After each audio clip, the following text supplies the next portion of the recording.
بالله من الشيطان الرجيم. بسم الله الرحمن الرحيم.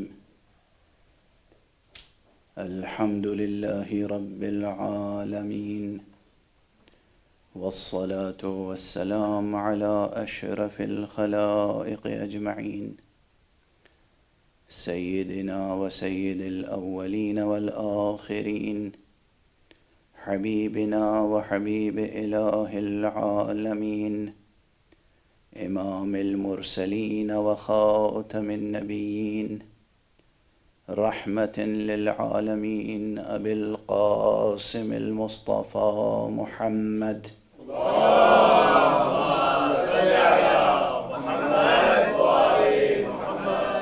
وعلى أهل بيته الطيبين الطاهرين الهداة المهديين المعصومين المظلومين، واللعنة الدائمة على أعداء الحق والدين. أما بعد، فقد قال الله تعالى عز اسمه في محكم كتابه ومتقن خطابه: بسم الله الرحمن الرحيم. لو أنزلنا هذا القرآن على جبل لرأيته خاشعا متصدعا من خشية الله، وتلك الأمثال نضربها للناس لعلهم يتفكرون. صدق الله العلي العظيم. اللهم صل على محمد وآل محمد. ایک اور بلند تر صلوات پڑھو. اللهم صل على محمد وآل محمد. ایام محرم یا ایام حسینیہ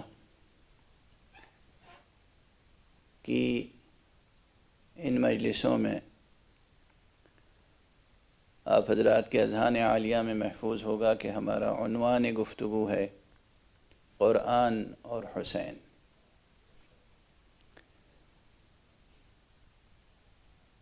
متعدد بار عرض کیا میں نے آپ کے سامنے کہ یہ اس وقت کی ضرورت ہے،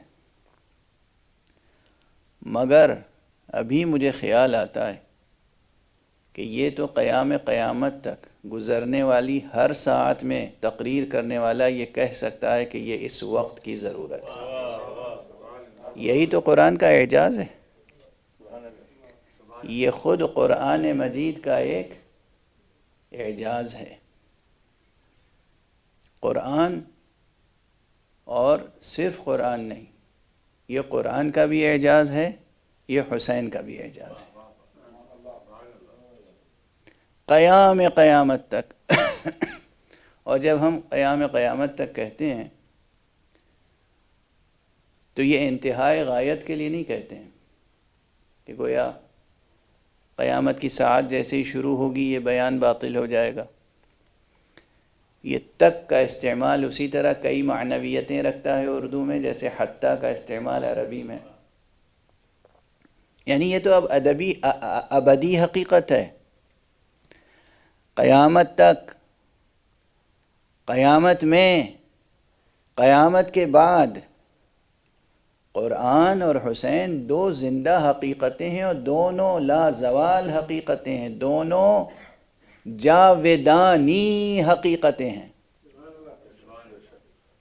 یہ صرف زمانی اور دہری حقیقتیں نہیں ہیں، سرمدی حقیقتیں ہیں. یہ دونوں وہ حقیقتیں ہیں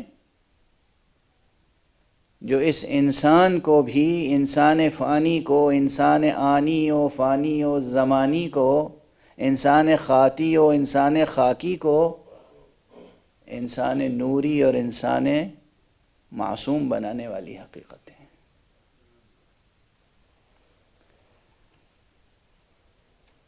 کل گفتگو اس منزل تک پہنچ گئی تھی کہ قرآن مجید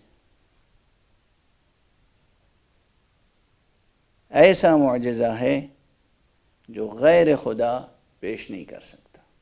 میں نے قرآن مجید کی ایک آیت کی تلاوت کی تھی آپ کے سامنے کہ وَمَا كَانَ هَذَا الْقُرْآنُ أَن يُفْتَرَى مِن دُونِ اللَّهِ وَلَكِن تَصْدِيقَ الَّذِي بَيْنَ يَدَيْهِ وَتَفْصِيلَ الْكِتَابِ لَا رَيْبَ فِيهِ مِن رَّبِّ الْعَالَمِينَ۔ اب میں آیت کی تلاوت کر کے آگے بڑھ جاتا ہوں، ورنہ ایک ایک آیت کے ایک ایک کلمے پہ گفتگو ہو تو عشرہ تمام ہو جائے۔ حوالہ دے کر آگے بڑھ رہا ہوں۔ اس ضمن میں اور اس سے قبل اور اس کے بعد میں نے مثال میں خود آپ کے جوہر سخن کی بات کی تھی۔ خود قرآن مجید کی ایک آیت میں یہ بات کہی گئی، سورہ مبارکہ ذاریات میں ہے غالباً، فَوَرَبِّ السَّمَاءِ وَالْأَرْضِ إِنَّهُ لَحَقٌّ مِثْلَ مَا أَنَّكُمْ تَنطِقُونَ۔ قسم ہے رب سماء و ارض کی، آسمان اور زمین کے رب کی قسم ہے، یہ برحق ہے، إِنَّهُ لَحَقٌّ مِثْلَ مَا أَنَّكُمْ تَنطِقُونَ، جس طرح تم گفتگو کرتے ہو۔ یہ جو تمہارا نطق ہے، مجھے افسوس کے ساتھ کہنا پڑتا ہے کہ اس آیت کی اتنی دلاویز طریقے سے مثال دی ہے نطق کی قرآن مجید نے کہ مفسرین کو جس طرح اس کا حق ادا کرنا چاہیے تھا ابھی تک حق ادا نہیں ہو سکا ہے، واقعاً حق ادا نہیں ہو سکا ہے۔ اور مفسرین کے مختلف اقوال کو سامنے رکھ کر میں یہ گزارش کر سکتا ہوں کہ اگر اس طرح غور کیجئے کہ شک کرنے والوں یا انکار کرنے والوں، جہالت کی بنیاد پر انکار کرنے والوں یا دانستہ انکار کرنے والوں، انکار کرنے والوں کی قسمیں ہوتی ہیں اور شک کرنے والوں کی بھی قسمیں ہوتی ہیں، شبہات پیدا کرنے والوں کی قسمیں ہوتی ہیں۔ کچھ وہ ہیں جو واقعاً جاہل ہیں، نادان ہیں، جہل و نادانی کی بنا پہ انکار کرتے ہیں۔ جہل و نادانی، علم کی کمی کی بنیاد پر شکوک پیدا ہو جاتے ہیں، شبہات پیدا ہو جاتے ہیں۔ اصلا شک کے معنی ہی جہل کے ہیں۔ شک کے کیا معنی ہیں؟ شک کے معنی جہل۔ فرق ہے لفظ جہل میں اور لفظ شک میں تو اتنا، عموماً لوگ کہہ دیتے ہیں مجھے اس بارے میں شک ہے، اور اس میں کوئی اپنی ذلت نہیں محسوس کرتے۔ اگر وہ یہ کہیں کہ میں جاہل ہوں اس معاملے میں تو بڑی توہین محسوس کریں گے، حالانکہ معنی وہی ہیں۔ شک کے معنی کیا ہیں؟ اب یہ تو آپ حضرات کے سامنے وہ اصول کی ابتدائی کلاسوں میں بیان کرتے ہیں اس طریقے سے، یا منطق کی ابتدائی کلاسوں میں، کہ 100% کسی چیز کا علم ہو آپ کو تو اسے کہتے ہیں علم یا یقین، اور اگر 50% ایک طرف خیال جا رہا ہو اور 50% دوسری طرف، 50% پازیٹیو سائیڈ میں، 50% نیگیٹو سائیڈ میں، تو رزلٹ کیا ہوگا؟ 100% ہوگا یا زیرو؟ واضح ہے؟ زیرو ہی تو ہوگا۔ تو اگر کوئی شخص کہہ رہا ہے کہ اس حقیقت کے بارے میں مجھے شک ہے، یعنی جہل ہے، نہ ہاں کہہ سکتے ہیں نہ کہہ سکتے ہیں، تو شک یعنی جہل۔ اگر یہ 50% سے زیادہ ہے، 51 سے لے کر اور 99 تک، اسے کہتے ہیں ظن اصطلاح میں۔ میں اس بات کا ظن رکھتا ہوں، یعنی میں اس بات کا گمان رکھتا ہوں، خیال رکھتا ہوں کہ یہ اس طرح سے ہے، لیکن ظن کہہ رہے ہیں جب تک اس کے معنی ہے کہ 100% یقین نہیں ہے۔ بہرحال یہ تو ضمنی طور پہ بات آ گئی۔ اسلام کو نہ ظن پسند ہے اور نہ شک۔ اسلام علم کی دعوت دیتا ہے، علم اور یقین، علم اور یقین۔ اللہ اکبر، ایک جملے میں بات کہاں سے کہاں چلی جاتی ہے۔ جس چیز کو آپ حضرات، عموماً انسان، آپ حضرات کو تو میں نہیں کہوں گا، جو لوگ سرشار ہیں بادۂ معرفت قرآنی سے، جو لوگ مست بادۂ غدیر ہیں، جو لوگ ولایت، نبوت اور توحید کی شرابوں سے سیراب ہیں، ان لوگوں کے لیے یہ بات درست نہیں ہے۔ عام طور پر انسان جس چیز کو سب سے زیادہ ناپسند کرتا ہے اور وہ ہے موت، حق سبحانہ و تعالیٰ نے اس موت کو بھی انسان کے لیے آخری وقت میں سبب علم بنا کر اس کو یقین کا نام دیا ہے۔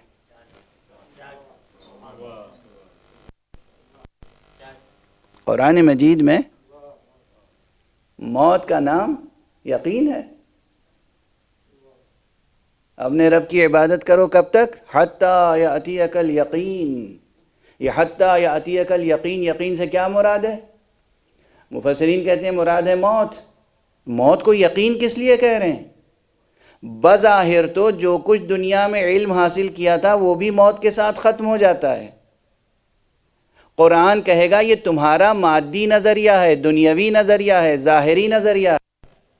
وہ پروردگار جو خالق حیات و موت ہے وہ یہ بتانا چاہتا ہے کہ تمہاری روح کا سفر اس بدن کی موت کے ساتھ ختم نہیں ہو جاتا، بلکہ روح باقی رہتی ہے، اور علم چونکہ وہ مقولہ ہے جس کا تعلق بدن سے نہیں روح سے ہے، اس لیے روح جب باقی ہے تو وہ ماورائی حقیقتوں کو موت کے وقت دیکھتی ہے اور یقین حاصل کر لیتی ہے۔ وہ تمام مسائل جن سے آپ ناواقف تھے، نامرئی تھے، نامشہود تھے، جو چیزیں آپ کو نظر نہیں آ رہی تھیں ان ظاہری آنکھوں سے، جو آوازیں آپ کو سنائی نہیں دے رہی تھیں ان کانوں سے ظاہری، جن چیزوں کو آپ باور نہیں کر پا رہے تھے، جو چیزیں آپ کے شعور اور ادراک تک نہیں پہنچ رہی تھیں، یا آپ کا شعور اور ادراک ان چیزوں تک نہیں پہنچ رہا تھا، ادھر مادے کا پردہ ہٹا، ادھر روح بے حجاب ہوئی، ادھر وہ حقیقتیں اس کے سامنے تجلی بار ہوتی ہیں، اور روح پھر شک اور ظن کے دائرے سے نکل کر یقین کی منزل پہ آ جاتی ہے۔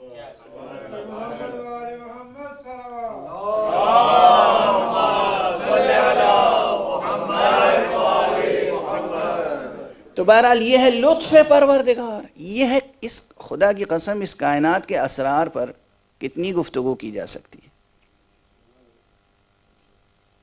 قیامت تک آنے والی آدم علیہ السلام کی تمام نسلیں، تمام جینیس، تمام ذہین افراد ختم ہو جائیں گے، مگر اسرار خداوندی ختم ہونے والے نہیں۔ اسرار الہی۔ بہرحال تو یہ تو نظام الہی ہے کہ وہ جہل کو پسند نہیں کرتا آپ کے لیے، نادانی، جہل، شک، شبہ۔ قرآن مجید اور قرآن مجید جب کہہ رہا ہوں اس وقت تو یہ ایک علامت ہے تمام کلمات الہیہ کی، اور جب حسین کہہ رہا ہوں تو حسین بھی ایک علامت ہے۔ حسین ایک فرد نہیں ہے، ایک علامت ہے محمد سے محمد تک آنے والے تمام نظام ہدایت کی۔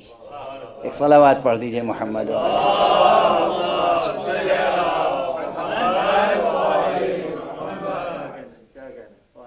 وہ محمد جو اس وقت بھی نبی تھے جب آدم آب و گل کے درمیان تھے، وہ محمد جو خاتم النبیین بن کر آئے، وہ محمد جو خاتم اوصیاء بن کے آئیں گے۔ اس پورے نورانی، روحانی، معصوم سلسلہ ہدایت کی ایک بڑی علامت ہے حسین۔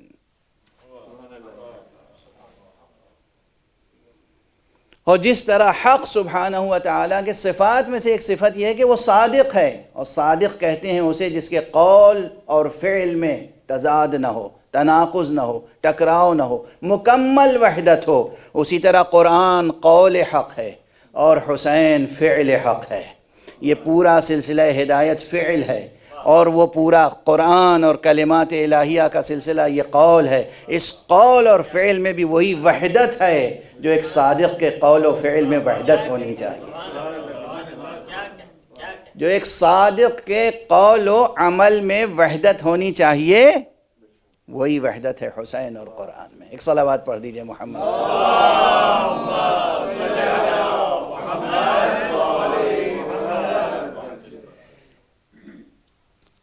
ٹھہر کر ذرا، چونکہ زیادہ توجہ ہمیں کسی سبب سے قرآن مجید سے متعلق مباحث پر دینی ہے، تو میں عرض کرتا چلوں کہ قرآن مجید کے اعجاز کے پہلو پر خود قرآن مجید میں جو آیتیں پیش کی گئیں، اس میں مثلا سورہ مبارکہ بقرہ میں بھی یہ آیت موجود ہے کہ وَإِن كُنتُمْ فِي رَيْبٍ مِّمَّا نَزَّلْنَا عَلَىٰ عَبْدِنَا فَأْتُوا بِسُورَةٍ مِّن مِثْلِهِ وَادْعُوا شُهَدَاءَكُم مِّن دُونِ اللَّهِ إِن كُنتُمْ صَادِقِينَ۔ اگر تمہیں اس کلام میں شک ہے، ان کنتم فی ریب، ریب شک، تو پھر لے آؤ کوئی ایک ہی سورہ لے آؤ، اور اس کے ساتھ خدا کے علاوہ کسی اور کو لے آؤ اپنا حامی و ناصر و مددگار اور گواہ بنا کر، من دون اللہ، خدا کے علاوہ۔ یہ میں روزانہ ایک دو مثالیں عرض کر رہا ہوں کہ خود قرآن مجید میں ان تمام اعتراضات کا جواب پہلے سے دیا جا چکا ہے۔ اب پھر تجزیے اور تحلیل کی منزل میں ہم آئیں کہ قرآن مجید تحدی ہے، معجزہ ہے، چیلنج ہے، کس کے لیے؟ افسوس یہ ہے کہ بہت سے علماء، عرب علماء اس بات پر مصر ہیں کہ قرآن کا راز معجزہ ہونے کا مضمر ہے اور منحصر ہے اس کی عربیت میں، فصاحت و بلاغت میں۔ معجزہ بیان ہے، معجزہ فصاحت ہے، معجزہ بلاغت ہے۔ مجھے سخت اختلاف ہے اس سے۔ بزرگ علماء ہیں، میں کیا اب نام کس کے گناؤں، قدماء سے لے کر اس دور کے علماء تک، لیکن دوسرے طرف یہ رائے رکھنے والے بھی ہیں کہ قرآن مجید کی شان فصاحت و بلاغت معجزہ ضرور ہے، مگر قرآن مجید کی کل شان اعجاز اس کی فصاحت و بلاغت میں مضمر نہیں ہے۔ یہاں جو وجداناً بعض باتیں کہی جا سکتی ہیں جو عام حضرات کی بھی سمجھ میں آ جائیں اور علمی اصطلاحوں میں وہ علم کلام کی کتابوں میں بھی درج کی جا سکتی ہیں، وہ یہ ہیں کہ ایک طرف ہمارا مسلمہ عقیدہ یہ ہے کہ رسول خاتم صلی اللہ علیہ وآلہ وسلم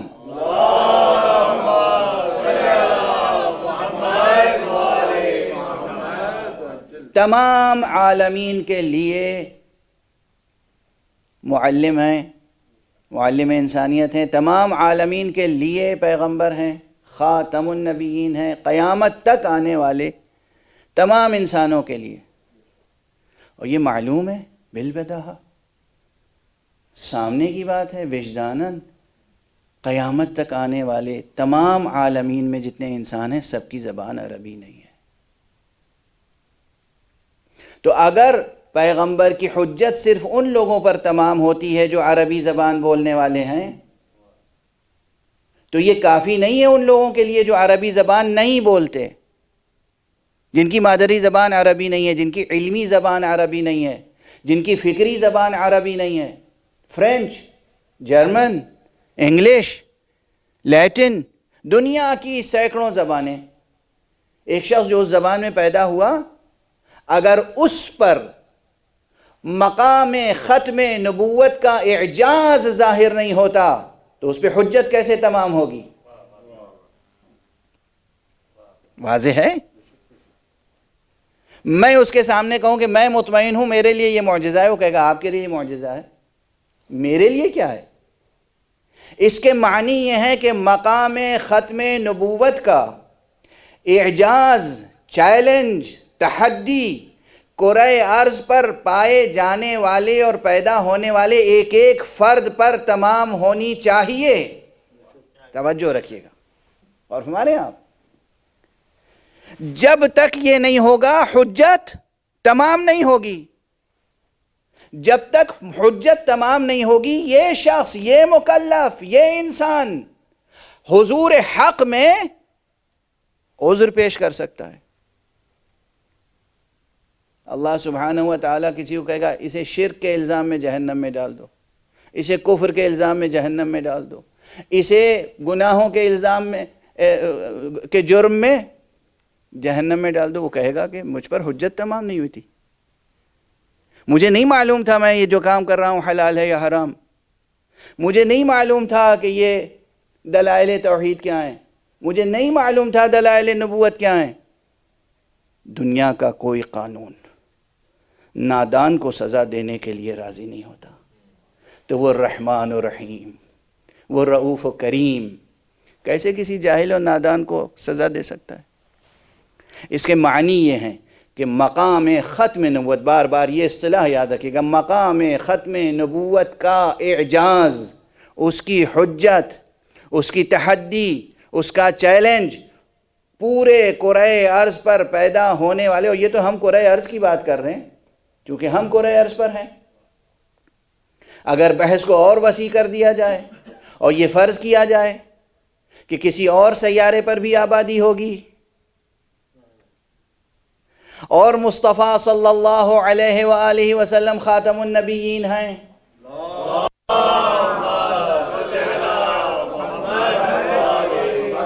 رحمت عالمین ہیں، اور عالمین کو اس وسیع مفہوم میں لیا جائے جو 21ویں صدی کے مطابق ہے. غور فرما رہے ہیں آپ؟ تو اس کے معنی ہے کہ حجت مقام ختم نبوت کس پر قائم ہونی چاہیے، جبکہ سب کی زبان عربی نہیں ہے. اس کے معنی یہی ہیں کہ بات یہ نہیں ہے کہ شان اعجاز قرآن عربی زبان کی شان فصاحت و بلاغت تک محدود ہو.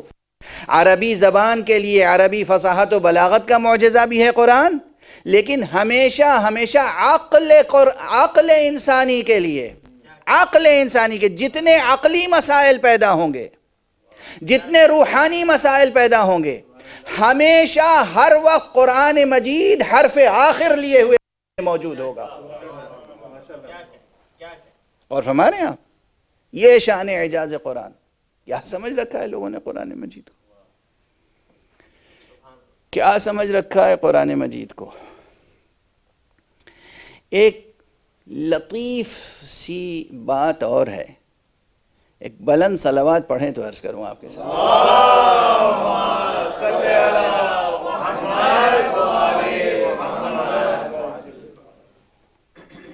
یہ بات آپ حضرات کے ذہنوں میں ہوگی، میں بارہا عرض کرتا رہا ہوں اور غالباً گزشتہ چند شبوں میں بھی عرض کر چکا ہوں کہ معجزے دو قسم کے ہوتے ہیں، ایک قولی معجزہ، ایک فعلی معجزہ. عوام الناس فعلی معجزے کو بڑا معجزہ سمجھتے ہیں، توجہ رکھیے گا، اور قولی معجزے کو اصلا معجزہ ہی نہیں سمجھتے، یا فعلی معجزے کے سامنے مان بھی لیں تو وہ سمجھ نہیں پاتے کہ یہ کیسا معجزہ ہے. فعلی معجزہ کیا؟ فعلی معجزہ یعنی یہ کہ چاند کی طرف اشارہ کر دیا، چاند 2 ٹکڑے ہو گیا. کوئی مانتا ہو یا نہ مانتا ہو، میں بہرحال اس معجزے کو مانتا ہوں. قرآن مجید میں موجود ہے سورہ قمر، اقتربت الساعۃ وانشق القمر. دوسرے انداز سے لوگ اس کی تفسیر کرتے ہیں، میں سمجھتا ہوں یہ تفسیر بالکل درست ہے، شق القمر سے متعلق ہے یہ. اور حضور علیہ الصلاۃ والسلام کے اشارے پر درخت کا اپنی جگہ سے چل کر حضور کے سامنے آنا اور پھر اشارہ کر دیا تو وہ اپنی جگہ واپس چلا گیا. یا مثلا حیوانات کی فریاد سننا، حیوانات کو کی مدد کرنا، سنگریزوں کا دست مصطفیٰ صلی اللہ علیہ وآلہ وسلم پر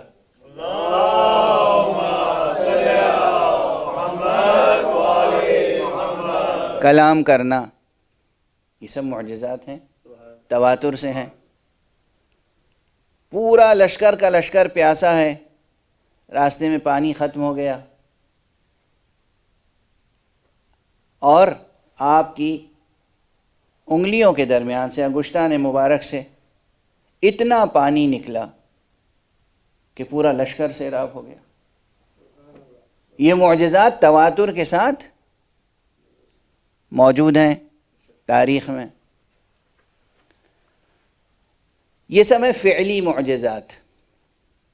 اس طرح کے اور بہت سے، مردے کو زندہ کر دینا بہت بڑا معجزہ ہے، لیکن فعلی معجزہ ہے۔ فعلی معجزے جتنے بھی ہوں انہیں چھوٹا معجزہ سمجھتا ہے خود پروردگار۔ علم کلام میں یہ ثابت ہے کہ چھوٹے معجزے، یہ معمولی چھوٹے معجزے، یعنی یہ تو معصومین کے لیے معمولی باتیں ہیں۔ چھوٹے معجزہ کا بات سمجھے آپ، کہ یہ معصومین کے لیے معمولی باتیں ہیں۔ قرآن سب سے بڑا معجزہ ہے۔ عجیب، قرآن سب سے بڑا معجزہ ہے۔ راز کیا ہے اس میں، رمز کیا ہے؟ راز اور رمز یہ ہے، فعل جو اس زمان و مکان کے حصار میں وجود میں آتا ہے، یہ فعل ظرف فعل آنات ہیں زمانی، اور زمان ظرف زمان یہ مسلسل ایک آن فنا ہوتا ہے تب دوسرا آن آتا ہے، ایک ثانیہ فنا ہوتا ہے تو دوسرا ثانیہ آتا ہے، ایک منٹ فنا ہوا تو دوسرا منٹ آیا، ایک گھنٹہ گزر گیا تب دوسرا گھنٹہ آیا۔ ٹھیک ہے نا؟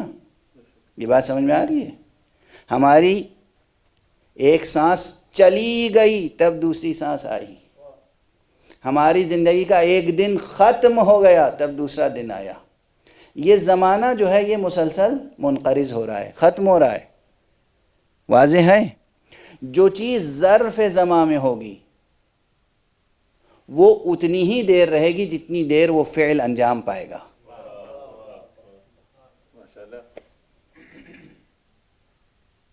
اور جب وہ فعل ختم ہوا تو اب وہ باقی نہیں رہ سکتا، ہے باقی جس ظرف میں ہے، جس نے رکھا ہے، وہ الگ ایک بحث ہے۔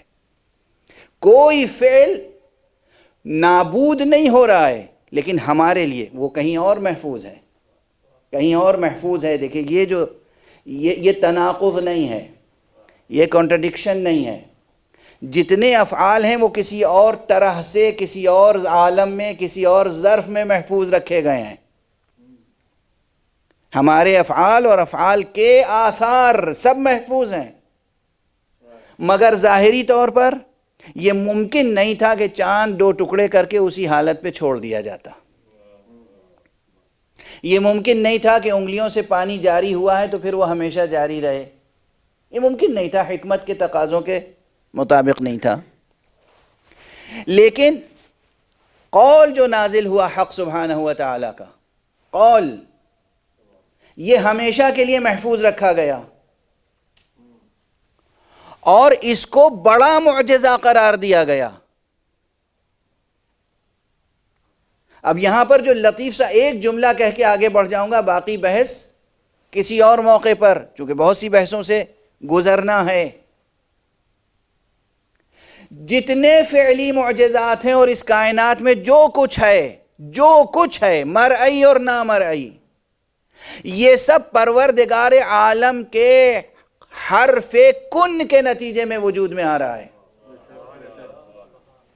جو کچھ ہو رہا ہے حرف کن کے نتیجے میں، قول کن کے نتیجے میں، یعنی جتنے فعلی معجزات ہیں ان کے پیچھے بھی قول حق ہے۔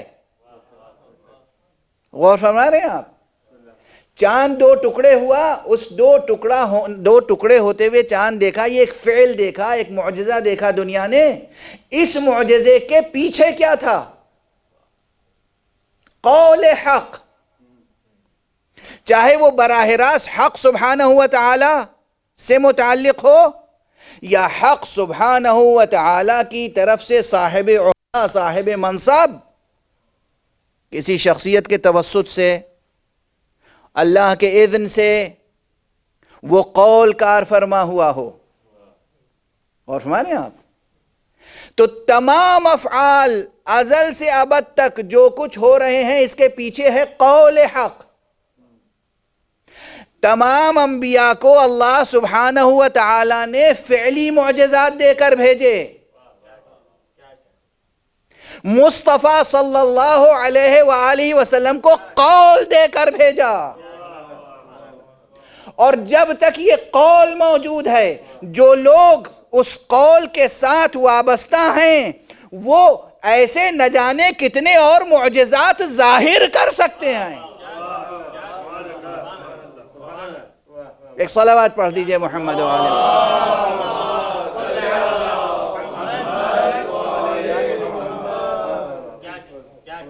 ہاں بس یہ ہے کہ ہر حافظ معجزہ نہیں دکھا سکتا، ہر مفسر معجزہ نہیں دکھا سکتا، ہر مولوی معجزہ نہیں دکھا سکتا. اور مولوی تو عاجزی دکھا سکتا ہے، معجزہ تھوڑی دکھا سکتا ہے. عاجزی دکھا سکتا ہے. بہرحال کیوں نہیں دکھا سکتا؟ کیوں نہیں دکھا سکتا؟ اس کا سبب ظاہر ہے. معجزہ، صاحب معجزہ کے ہاتھ میں معجزہ رہتا ہے. بہت پہلے میں نے شاید 20-25 سال پہلے یہ مثال دی تھی. عصائے موسیٰ معجزہ تھا نا، لیکن یہ معجزہ کب تک تھا؟ جب تک دست موسیٰ میں رہے. اگر دست موسیٰ سے بڑھ کر فرعون اسے اپنے ہاتھ میں لے لے تو کیا دست فرعون میں بھی اس کی شان اعجاز باقی رہے گی؟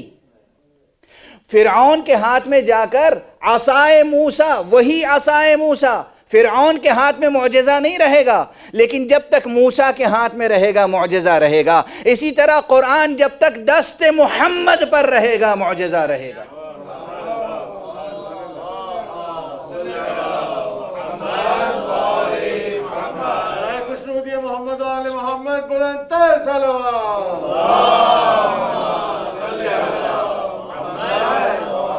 ابھی بات بہت ادھوری اور بہت تشنا ہے، اگر یہیں رک جاؤں تو بہت سے اعتراضات وارد ہوں گے. جب تک دست معجز نما پر رہے گا معجزہ رہے گا. اب اگر آج بھی مسلمان یہ یقین رکھتا ہے کہ یہ معجزہ ہے تو اسے ماننا پڑے گا کوئی محمد بھی موجود ہے جس کی بنا پر یہ معجزہ ہے. اس کے معنی ہے جب تک قرآن رہے گا کوئی قائم رہے گا، جب تک کوئی قائم رہے گا قرآن معجزہ رہے گا. صلوات پڑھ دیں محمد و آلہ.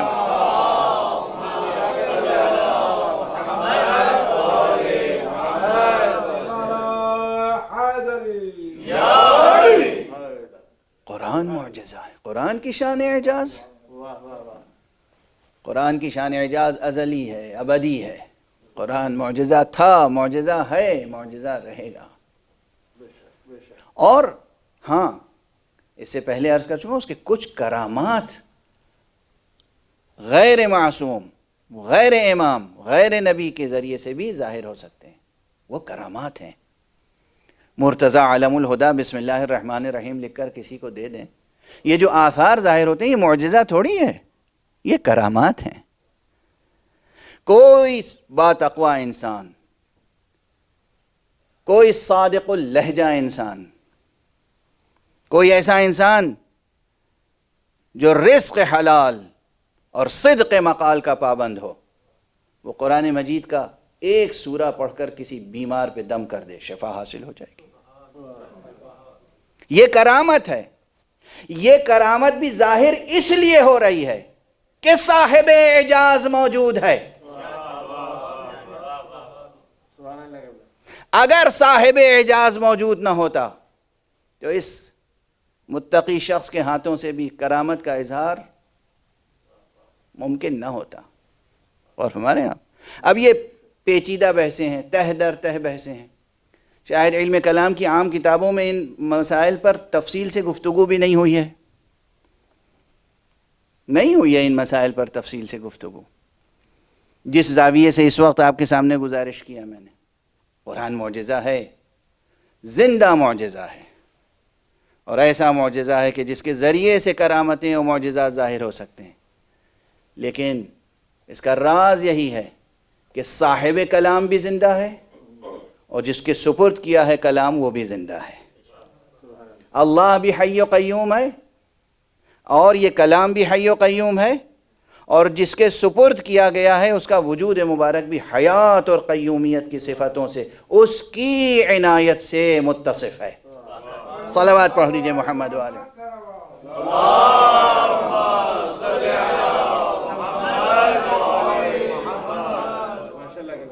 یہ وہ فراز گفتگو ہے، یہ وہ فراز گفتگو ہے جس میں اگر غور کریں حضرات تو اس میں دعوت بھی ہے۔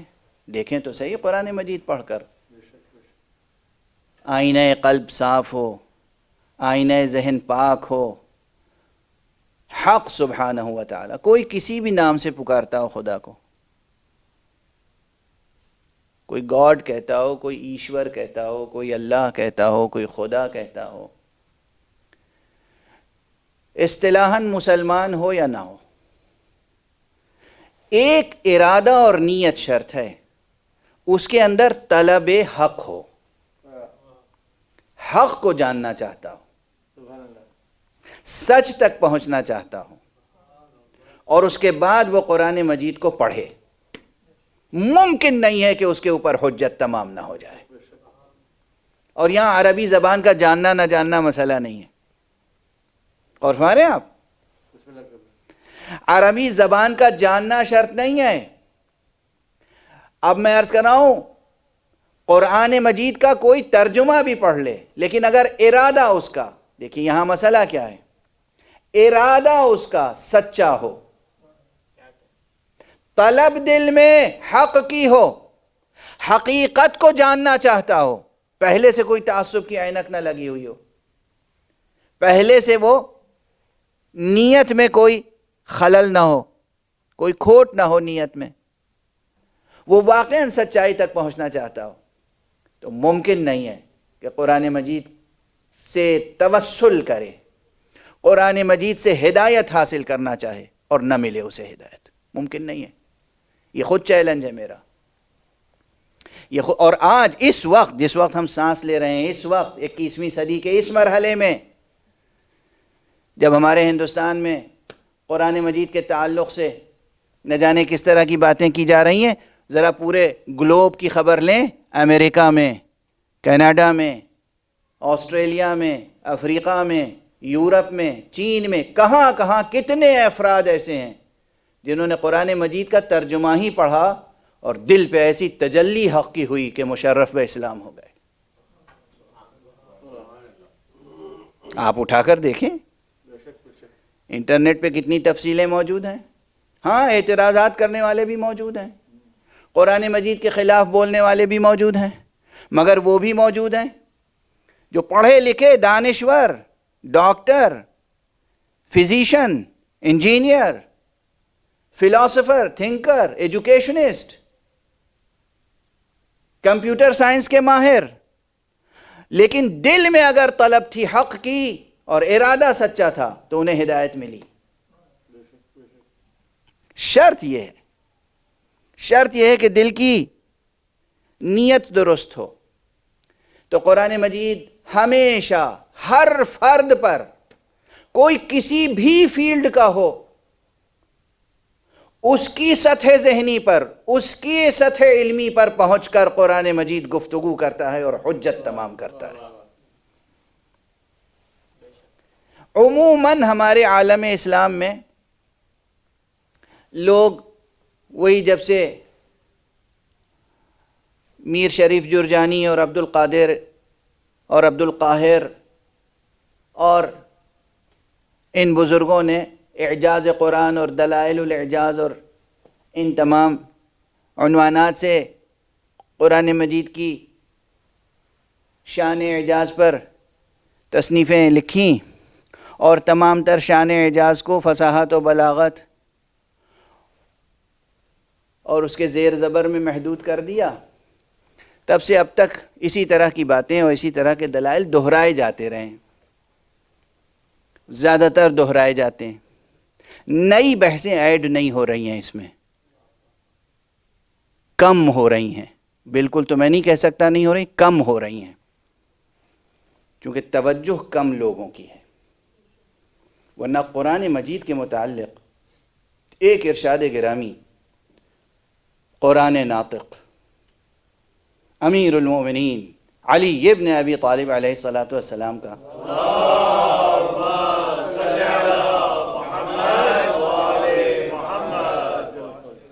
آپ کے کئی خطبے نہج البلاغہ میں موجود ہیں، اور نہج البلاغہ کے علاوہ دوسری کتابوں میں موجود ہیں، اور رسول اللہ صلی اللہ علیہ وآلہ وسلم کے ارشادات تو موجود ہیں ہی قرآن مجید کی عظمت اور اس کی خصوصیتوں کے تعلق سے۔ لیکن دو فقرے امیر المومنین علیہ السلام کے، یا تین فقرے عرض کروں گا صرف ایک طویل خطبے سے، فرماتے ہیں کہ لا تفنا عجائبہ ولا تنقضی غرائبہ ولا تکشف الظلمات الا بہ۔ اس کے عجائبات کبھی فنا ہونے والے نہیں ہیں۔ کس کے؟ قرآن مجید کے عجائبات، فصاحت نہیں کہی، بلاغت نہیں کہی، اس کے عجائبات فنا ہونے والے نہیں ہیں۔ اور اس کے غرائب کا ترجمہ میں معجزات کرتا ہوں اگر آپ کی اجازت ہو۔ اس کے معجزات، اس کے غرائب کبھی ختم ہونے والے نہیں ہیں۔ وَلَا تُكْشَفُ الظُّلُمَاتُ إِلَّا بِهِ، اور ظلمتیں چھٹیں گی نہیں مگر قرآن مجید کے وسیلے سے۔ یہ خود کلام تحدی ہے، چیلنج ہے۔ تو اگر امیر المومنین علیہ السلام فرما رہے ہیں کہ اس کے عجائبات و غرائبات ختم ہونے والے نہیں ہیں، اس کے معنی یہ ہیں کہ ہر نئی نسل نئے علم لے کر آئے گی، اور ہر نئے علم کی روشنی میں جب بھی قرآن مجید کو پڑھا جائے گا تو وہ سب سے بلند سطح علمی پہ نظر آئے گا۔ ہر نئی نسل، ایک چھوٹی سی مثال عرض کر دوں۔ پہلے تو بس یہ تھا کہ آیتیں اور جملے اور حرف گنتے تھے قرآن مجید کے۔ قرآن مجید میں کتنی آیتیں ہیں، قرآن مجید میں الفاظ کتنے ہیں، قرآن مجید میں الف کتنی بار آیا، قرآن مجید میں بے کتنی بار آیا، تے کتنی بار آیا، تمام 28 حرف کی فہرست موجود ہے۔ قرآن مجید میں زیر کتنی بار آیا، زبر کتنی بار آیا، پیش کتنی، یہ سب موجود ہے، انٹرنیٹ پہ جائیے مل جائے گا آپ کو، اور نہایت دقت کے ساتھ۔ اور یہ کمپیوٹر وغیرہ کی ایجاد سے پہلے کی بات ہے۔ لیکن کمپیوٹرز کی ایجاد اور اس کی ترقی کے بعد جیسے جیسے انسان کا ذہن ڈیجیٹل ہوتا چلا گیا، اب یہ بحث چھڑی الاعجاز العددی فی القرآن الکریم۔ یہ عنوان وہ تھا جو اس سے پہلے ذہن میں آ ہی نہیں سکتا تھا۔ جب یہ علوم سامنے آئے تب یہ عنوان سامنے آیا، نیومیریکل میریکلز، اعجاز عددی، اور اس پر کتنے لوگوں نے کام کیا۔ اب ضخیم کتابیں آ چکی ہیں کہ قرآن مجید میں عددی اعجاز کی شان کیسی پائی جاتی ہے۔ اس کے معنی یہ ہے کہ جب بھی کوئی نیا علم وجود میں آئے گا، اس علم کی روشنی میں جب بھی قرآن مجید کو پڑھا جائے گا تو قرآن مجید نئی روشنی بکھیرتا ہوا نظر آئے گا، نئی ہدایت کی راہیں روشن ہوں گی۔ ایک صلوات پڑھ دیجئے محمد وآلہ محمد۔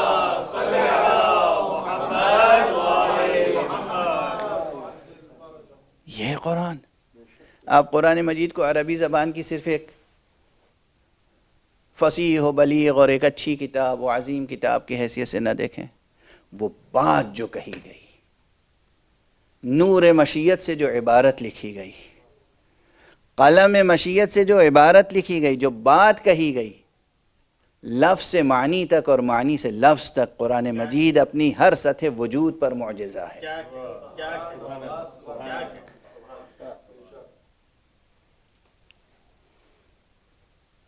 میں ایک بزرگ عالم دین کے محضر میں تھا اور انہوں نے مجھے یہ روایت سنائی۔ اب آپ کو بھی میں یہ روایت سنا دوں اور پھر گفتگو کو آگے بڑھاؤں۔ ایک صلوات پڑھ دیجئے محمد۔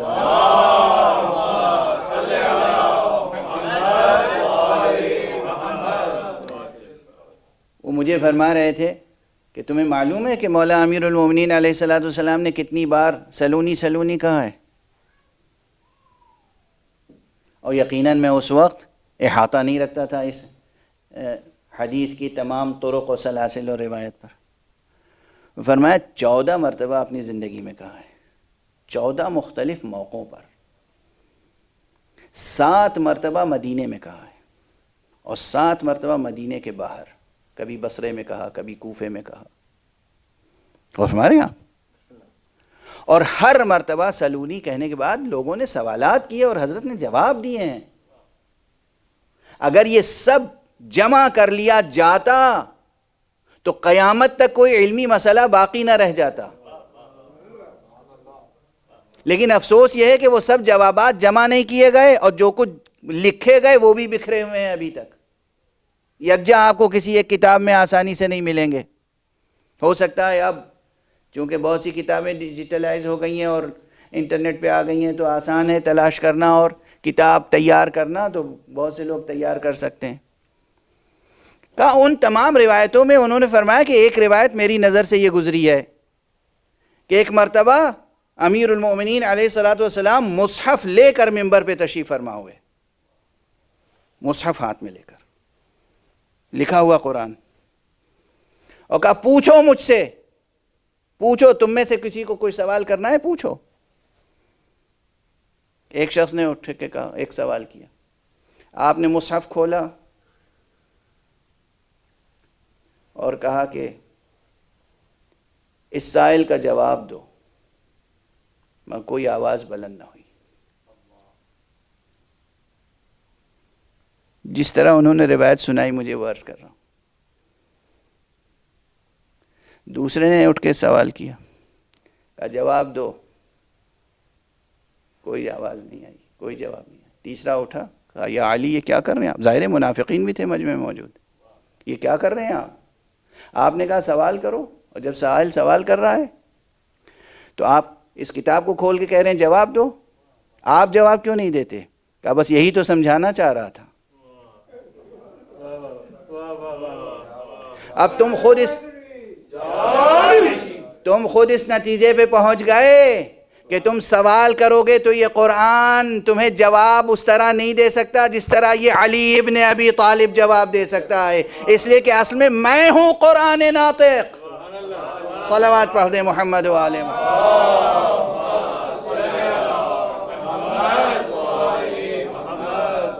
آپ نے اپنی حیات طیبہ میں متعدد مقامات پر کہا ہے میں ہوں قرآن ناطق۔ جنگ صفین کے بعد جب جنگ نہروان میں خوارج جمع ہوئے اور حضرت عبداللہ ابن عباس کو آپ نے ان سے مناظرے کے لیے پہلے بھیجا، کہا ان سے گفتگو کرو، مناظرہ کرو، بتاؤ انہیں کہ میں کون ہوں۔ یہ جو قرآن مجید نیزوں پہ بلند کیا گیا تھا اس فریب میں آ گئے ہیں، اور اب جو قرآن مجید کے علاوہ کسی بات کو سننا نہیں چاہتے، ان سے سیرت مصطفیٰ کی روشنی میں گفتگو کرو اور بتاؤ کہ میں ہوں قرآن ناطق۔ اللہ اکبر، غور فرما رہے ہیں، میں ہوں قرآن ناطق۔ یہ امیر المومنین علی ابن ابی طالب علیہ الصلوۃ والسلام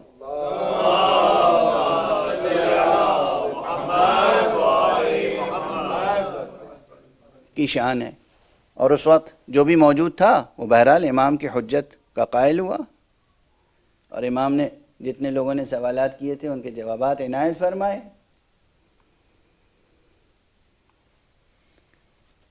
آپ حضرات کے علم میں ہے کہ بظاہر تو ان مجلسوں میں میری آواز پہ کوئی بہت زیادہ فرق نظر نہیں آ رہا ہے، لیکن میں ایک طویل اور تکلیف دہ علالت سے گزر کے آیا ہوں، تو اب اس سے زیادہ گفتگو اس وقت کرنا مشکل محسوس ہو رہا ہے، تو آپ اجازت دیں تو بس ایک فقرہ عرض کروں گا، آپ کی طبیعتیں منقلب ہو جائیں گی۔ البتہ یہ جملہ میرا ہے اور میں اس سے پہلے 1 یا 2 مرتبہ ممبر پہ عرض کر چکا ہوں۔ اکثر یہ بحث ہوتی ہے قرآن صامت، قرآن ناطق، قرآن صامت، قرآن ناطق۔ یہ بحث خود بہت تہدار ہے، اور مختلف زاویوں سے یہ گفتگو مختلف نتائج تک پہنچاتی ہے، ورنہ خود معصومین علیہم الصلاۃ والسلام کے ارشاد کی روشنی میں خود یہ قرآن جسے ہم صامت کہتے ہیں، اور ابھی جو میں نے روایت اس بزرگ عالم کے حوالے سے نقل کی، اور میں نے خود اس کی سند وغیرہ کی تحقیق نہیں کی ہے۔ اس کی روشنی میں یہ قرآن صامت ہے، اور بظاہر قرآن صامت ہے، یعنی خاموش۔ اسی قرآن کو خود معصوم نے ایک مقام پہ قرآن ناطق کہا ہے۔ اسی قرآن کو، یہ جو ہمارے اور آپ کے پاس ہے، اسے قرآن ناطق کہا ہے۔ اب کس مفہوم میں کہا ہے؟ وہاں کس معنی میں؟ قرآن صامت بھی معصوم کی زبان پہ آیا، قرآن ناطق بھی معصوم کی زبان پر آیا، اور نہ صرف یہ کہ قرآن ناطق سے تعبیر کیا، بلکہ حکم دیا استنطقوا بالقرآن، قرآن سے استنطاق کا حکم دیا۔ قرآن سے گفتگو کرو، قرآن سے باتیں کرو، قرآن سے جواب حاصل کرو۔ تو کیا یہاں تناقض ہے، کنٹرڈکشن ہے، آپ کی عام اصطلاح میں تضاد ہے؟ نہیں، دونوں باتیں اپنی اپنی جگہ اپنے اپنے زاویے سے درست ہیں۔ یہ قرآن ناطق بھی ہے، اور یہ قرآن صامت بھی ہے، اور اگر عطرت مصطفیٰ ساتھ ہو تو یہ قرآن کافی بھی ہے۔ جملہ محفوظ رکھیے گا، یہ اگر بہت بڑا ہے، اگر عطرت مصطفیٰ ساتھ ہو تو یہ قرآن کافی بھی ہے۔ یہ میں کیوں کہہ رہا ہوں اگر ساتھ ہو؟ میں کون ہوتا ہوں شرط لگانے والا؟ ارے خود مصطفیٰ صلی اللہ علیہ وآلہ وسلم اعلان کر گئے، اور خود امیر المومنین علیہ السلام اعلان کر گئے کہ قرآن ہمارے ساتھ ہے اور ہم قرآن کے ساتھ ہیں، اور ہم ایک دوسرے سے جدا نہیں ہو سکتے۔ تو جب جدا نہیں ہو سکتے تو انہیں جدا کر کے کسی ایک حصے کو اپنانے والا ایسا ہی ہے جیسے وہ مکمل قرآن سے دور ہو گیا ہو۔ لیکن یہ تمام باتیں اپنے پیش نظر رکھتے ہوئے اس فقیر کا یہ جملہ ایک بس سن لیں، اور بات باب مصائب میں داخل ہو جائے گی۔ اگر آپ سے کوئی پوچھے کہ اس قرآن کو آپ قرآن صامت کہتے ہیں اور محمد اور آل محمد کو قرآن ناطق کہتے ہیں، کیا سبب ہے؟ تو آپ کہیے گا اگر تاریخی واقعات تمہارے سامنے ہوں تو تم یہ سوال ہم سے نہیں کر سکتے۔ تم نے تاریخ میں سنا ہوگا کہ معاویہ نام کا بھی کوئی حکمراں گزرا ہے۔ معاویہ نے امیر المومنین حضرت علی ابن ابی طالب خلیفہ رسول کے مقابلے میں جنگ کی، اور جب جنگ ہارنے لگا تو اس نے نیزے پہ قرآن بلند کیا، لیکن قرآن کچھ نہیں بولا، خاموش رہا، قرآن خاموش رہا، اور نتیجہ کیا ہوا کہ مسلمان ٹکڑوں میں بٹ گئے۔ لیکن اسی معاویہ کے بعد اس کا بیٹا یزید تخت نشین ہوا، اور اس نے عطرت مصطفیٰ میں سے ایک شخص کا سر کاٹ کر نو کے نیزہ پہ بلند کیا، اور تاریخ گواہ ہے کہ وہ سر خاموش نہیں رہا۔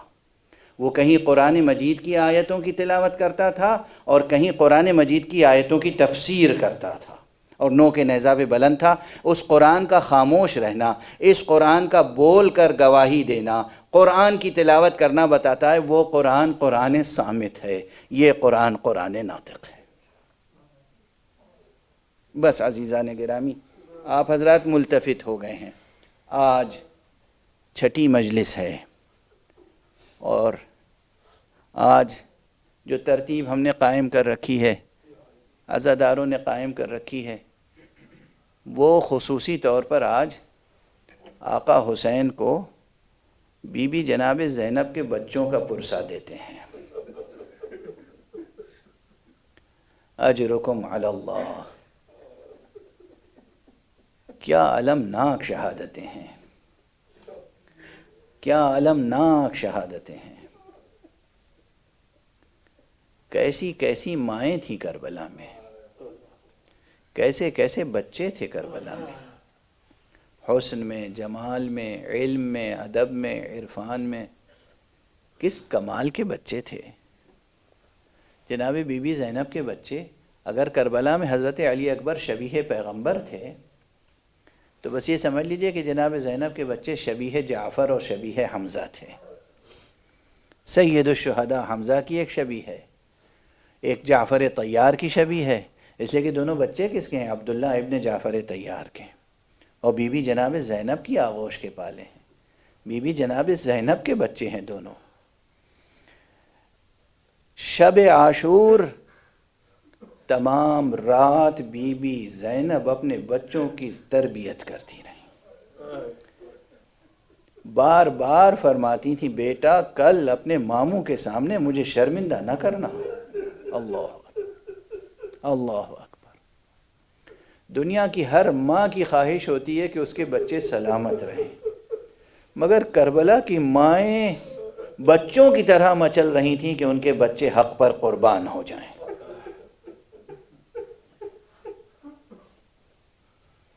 کربلا کن کن جہاد سے کربلا معجزہ ہے، کربلا کن کن جہاد سے معجزہ ہے۔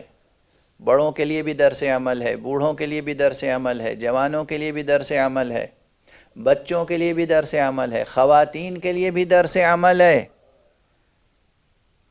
ایک مکمل عملی طور پر ایک مکمل قرآن ہے کربلا، سب کے لیے درس عمل، تمام احکام کا جامع، تمام احکام شریعت پہ روشنی ڈالنے والا واقعہ ہے یہ واقعہ کربلا۔ یہ الگ ایک موضوع ہے، کربلا کا فقہی مطالعہ کوئی کرنا چاہے تو کرے اس عنوان سے۔ اس فقیر نے تقریباً 30-35-40 سال قبل مقالہ لکھا تھا تفصیلی، کربلا کا فقہی مطالعہ۔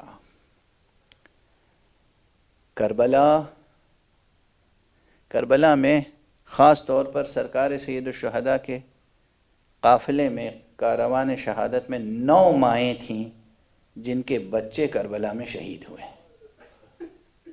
9 مائیں جن کے بچے کربلا میں شہید ہوئے۔ لیکن ان تمام بچوں میں، ان تمام ماؤں میں جناب زینب کا ایک خاص مرتبہ ہے، اس لیے کہ انہیں ہم ثانیہ زہرا کہتے ہیں۔ جناب زینب سلام اللہ علیہا کے متعلق بس میں اجازت دیجئے کہ مرحوم شاعر علامہ جمیل مظہری کے 2 مصرے دہرا دوں، پھر آپ کو اندازہ ہوگا بی بی زینب کا جذبہ کیا ہے اور بی بی زینب کی قربانی کی عظمت کیا ہے۔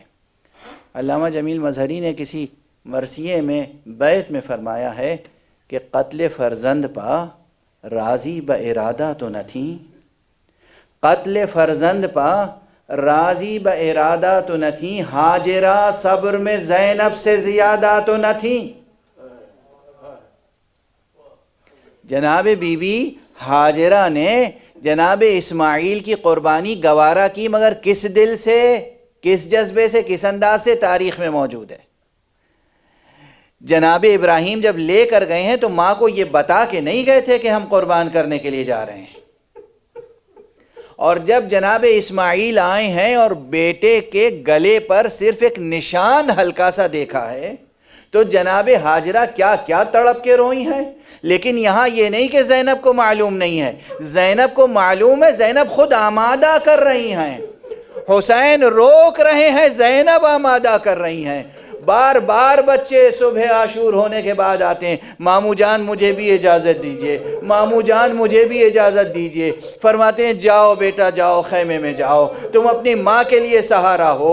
بار بار بچے آتے ہیں، کہتے ہیں مادر گرامی نے تو سجا کے بھیجا ہے، یہ میرے سر پہ عمامہ مادر گرامی نے باندھا ہے، یہ میری کمر میں تلوار مادر گرامی نے باندھی ہے، مجھے اجازت دے دیجئے ورنہ میری مادر گرامی دودھ بخشنے کے لیے آمادہ نہیں ہے۔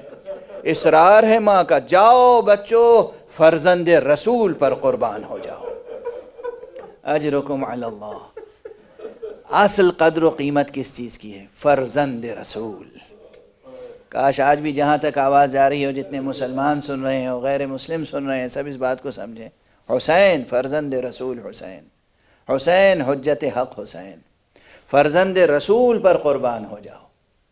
ایسا نہ ہو کہ تمہارے جیتے جی دشمن کا کوئی وار حسین تک پہنچ جائے، کوئی تیر حسین تک پہنچ جائے، کوئی پتھر حسین تک پہنچ جائے، اور تاریخیں گواہ ہیں کہ دونوں بچے ماں سے رخصت ہو کر اور امو سے اپنے ماموں سے اجازت لے کر میدان میں آئے.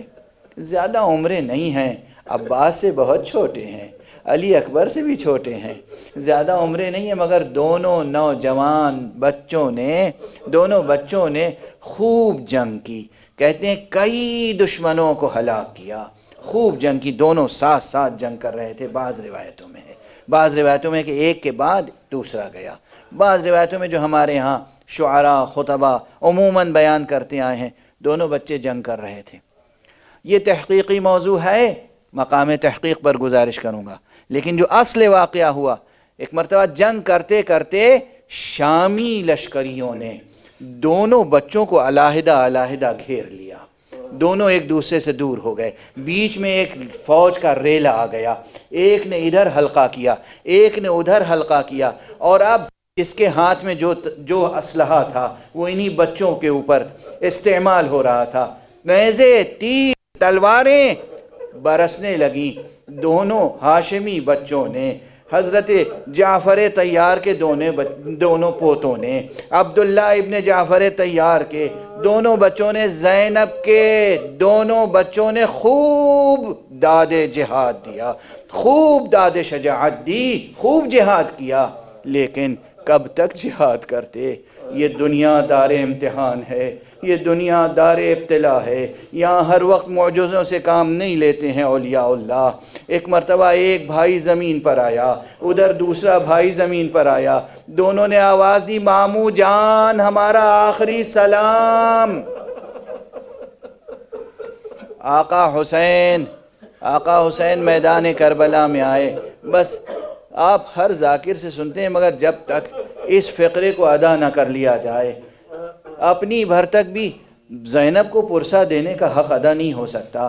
آقا حسین آئے اور انہوں نے دونوں بچوں کو عباس کے سہارے سے، اکبر کے سہارے سے اٹھایا، لے جا کر خیمہ گاہ میں انہیں زمین پر لٹا دیا. اور ایک عجیب و غریب کیفیت یہ تھی، جب بھی کوئی بنی ہاشم کا بچہ، بنی ہاشم کا جوان شہید ہوتا تھا، لاشا آتا تھا، استقبال کے لیے سب سے آگے زینب ہوتی تھیں. لیکن جب خود جناب زینب کے بچے آئے، جناب زینب وہاں موجود نہیں تھیں. جناب امام حسین نے بچوں کو زمین پہ لٹایا، پوچھ رہے ہیں کہاں ہے میری زینب، کہاں ہے میری زینب، کہاں ہے؟ میں کم سے کم زینب کو یہ تو کہہ دوں، اے بہن زینب تمہاری قربانی بارگاہ الہی میں قبول ہو گئی. بتانے والوں نے بتایا، آقا فرزند رسول، زینب تو وہ گوشے میں سجدہ شکر میں پڑی ہوئی ہیں، سجدہ کر رہی ہیں. پروردگار شکر ہے تیرا کہ تو نے مجھے مادر گرامی دختر رسول فاطمہ زہرا کے حضور میں مجھے سرخرو کر دیا. عزیزان گرامی، میرے برادر معظم حضرت حجت الاسلام والمسلمین علامہ سید ذوالقدر صاحب تشریف فرمائیں. پروردگار ان کی توفیقات میں اضافہ فرمائے، ان کا سایہ برقرار رکھے. بہت پہلے انہوں نے اپنے استاد بزرگوار کی روایت سے یہ روایت پڑھی تھی کربلائے معلیٰ میں ان کی موجودگی میں ان سے یہ روایت نقل کر رہا ہوں. عزیزان گرامی، آپ سے برداشت نہ ہوگا، یقیناً تڑپ تڑپ کے آپ پرسہ دیں گے. آقا حسین نے بار بار بی بی زینب کو پکارا اور اس کے بعد دونوں بچوں کے درمیان خود زمین پر لیٹ گئے، سر سے عمامہ اتارا، خود زمین پر لیٹ گئے. کبھی اس طرف کروٹ لے کر اس بچے کو سینے سے لگایا، کبھی اس طرف کروٹ لے کر اس بچے کو سینے سے لگایا، خوب پیار کیا. کبھی پیشانی پہ بوسہ دیتے تھے، کبھی رخسار پر، کبھی ہونٹوں پر، کبھی سینے پہ بوسہ دیتے تھے. زینب مبارک ہو، تمہاری قربانیاں قبول بارگاہ الہی ہو گئی. انا للہ وانا الیہ راجعون، رضا بقضائہ وتسلیما لامرہ. پروردگار ہمیں علوم قرآن اور معارف اہل بیت سے آشنا فرما. پروردگار معبود ہماری اس عبادت اعضاء کو قبول فرما. پالنے والے پروردگار ہمیں علوم قرآن اور معارف اہل بیت سے آشنا فرما. پروردگار ملت اسلامیہ کے تمام مسائل کو حل فرما. پروردگار اس عالم انسانیت پر کرم فرما. پروردگار انسانیت بے چین ہے. پروردگار کرۂ ارض پر جتنے انسان ہیں ان تک اپنی رحمت کا فیضان پہنچا دے. پروردگار یہ بیماریاں، یہ وبائیں دور ہوں. پروردگار جو لوگ جن پریشانیوں میں ہیں ان کی وہ پریشانیاں دور فرما بحق ذکر حسین. پروردگار تیرے راہ میں شہید ہونے والے عظیم ترین شہید حسین کا تذکرہ ہو رہا ہے. اس تذکرے کے صدقے میں نام حسین کی گونج کے صدقے میں دنیا سے ہر مصیبت کو دور فرما.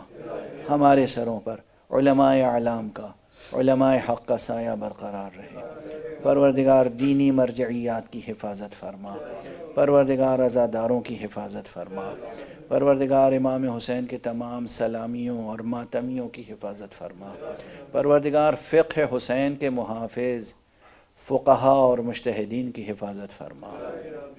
معبود آیت اللہ العظمیٰ سید علی سیستانی اور آیت اللہ العظمیٰ ولی فقیہ رہبر ملت اسلامی سید علی حسینی خامنئی کی اپنی خاص حفظ و امان میں پروردگار ان کی ہدایتوں کو پروان چڑھا. ملت کو تک ان کے فیوز و برکات پہنچتے رہیں. معبود اپنے ولی آخر، ولی اعظم، ولی معصوم، جان زہرا، فرزند رسول حضرت خاتم الوصیہ امام کو اذن ظہور عطا فرما اور ان کے ہاتھوں سے اپنی رحمت و رافت و عدالت کا پرچم لہرا دے. ارادوں کو نہیں ہوئی، اپنے بھائی کو روتی رہی، اپنے بھتیجوں کو روتی رہی. آئیے اس بیوی کو پرسہ دے کر آغاز پرسہ کرتے ہیں کربلا مولا میں. شب عاشور ہر ماں اپنی اولاد کو نصیحت کر رہی تھی، وصیت کر رہی تھی کہ کل ایسے کرنا ہے، کل ایسے لڑنا ہے، کل ایسے قربان ہونا ہے، کل ایسے ہماری عزت بڑھانی ہے. تو جناب زینب بھی اپنے شہزادوں سے کچھ کہہ رہی تھی. ہر سال کی طرح 2-4 بند پڑھتا ہوں، پھر لگے لوگ صاحب مرضی کے بند پڑیں گے اور یہ تابوت برآمد ہوں گے، ہم مولا کے حرم کی طرف جائیں گے. آئیے شہزادی کو پرسہ دیتے ہیں. کہتی تھی یہ زینب،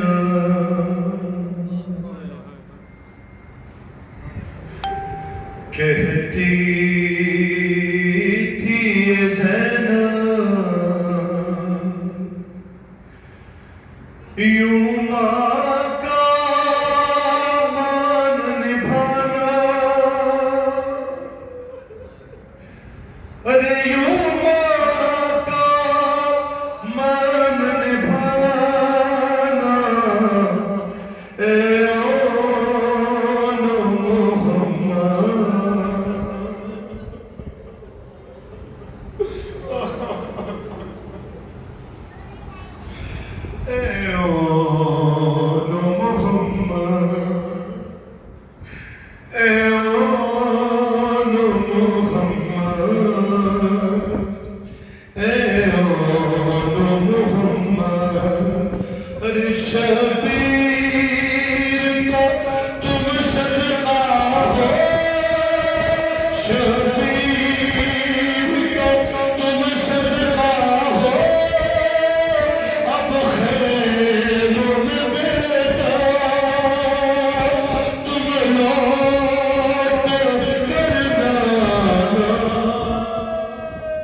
میری آپ کو اس میں زیارت شام عطا فرمائے. اپنی آوازوں کو آزاد چھوڑیے جناب ذرا میں عالیہ کو بھروسہ دینا ہے ان کے شہزادوں کا. اے محمد آرام آرام سے پڑھنا سنیے آپ. اے ہر حال میں تم پر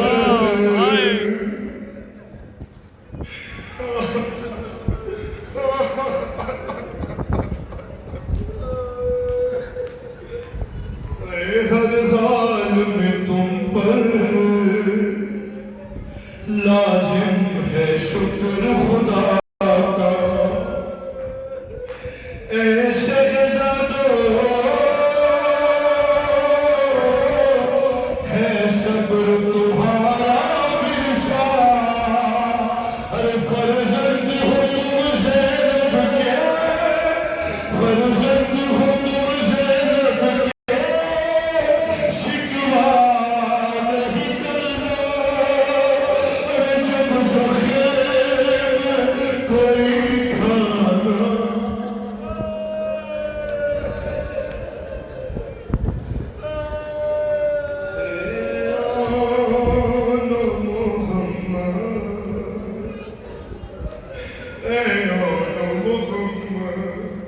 علی کی بیٹی ہے نا, سنو کیا وصیت تھی میرے بیٹوں کو بھی نے. کب ہم پہ ستم محسوس کرنا ہے, کب ہم پہ ستم کرنے کے لیے آئے ہیں. ارے یہ بدروح کے بدلے کے لیے آئے ہیں. ارے لازم ہے رجز سے پہلے میدان میں تم پر مدح علی سنانا.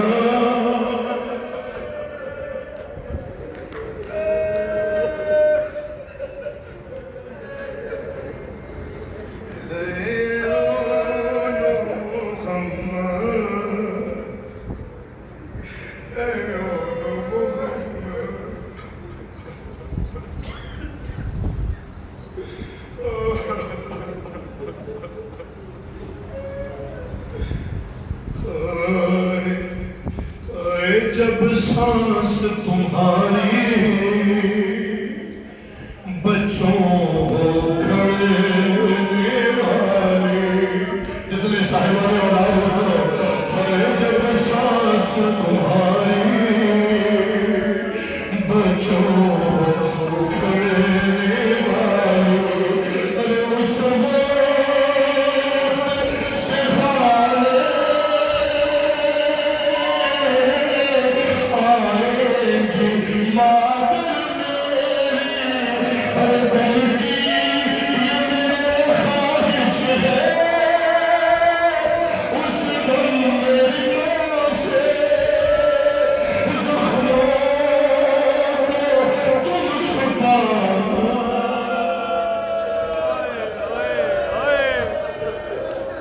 ارے دل کی یہ میرے خواہش ہے اس دم میری ماں سے زخموں کو تم چھپانا.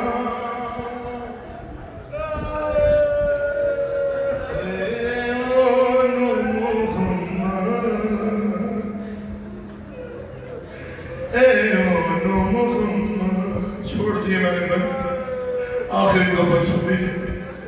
جب میرے مولا خیمہ میں جنازے لے کر آئے ہیں شہزادوں کے, تو ماں کی کیفیت کیا ہوئی ہوگی.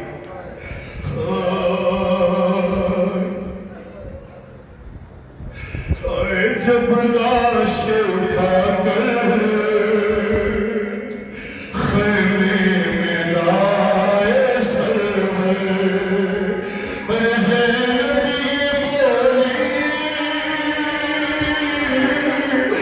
اشکوں کو اپنے چھپاتے. اور میں بھی